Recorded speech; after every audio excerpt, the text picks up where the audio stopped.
Blaise Desbordes, je suis le directeur général de Max Havelaar France. Nous travaillons sur un enjeu majeur qui est celui du cacao durable. Notre actualité, c'est de réussir avant la fin de l'année à créer un objet totalement innovant qui s'appelle une plateforme multi-acteurs pour un cacao responsable.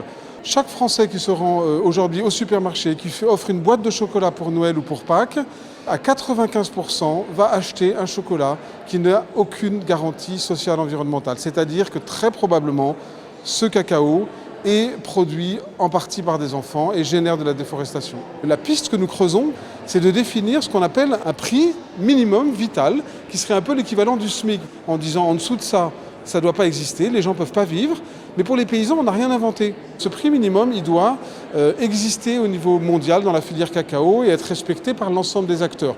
Et qu'on réussisse en France à ne plus accepter le cacao de misère, le cacao de déforestation sur notre territoire avec nos PME.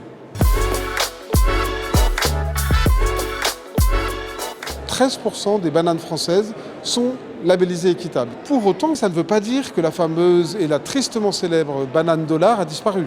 Il n'est pas possible d'avoir une banane durable en dessous d'1 euro. On peut rééquilibrer la répartition de ce que payent les Français aux bonnes personnes sans toucher au prix final. C'est possible, on l'a vu nous chez Max Havelaar dans beaucoup de filières. Nous avons lancé au printemps une innovation majeure pour le mouvement Max Havelaar, ça a été de proposer de labelliser les producteurs français. C'est une révolution, nous sommes nés avec 70 pays très pauvres, loin de nos yeux, en Afrique, en Asie.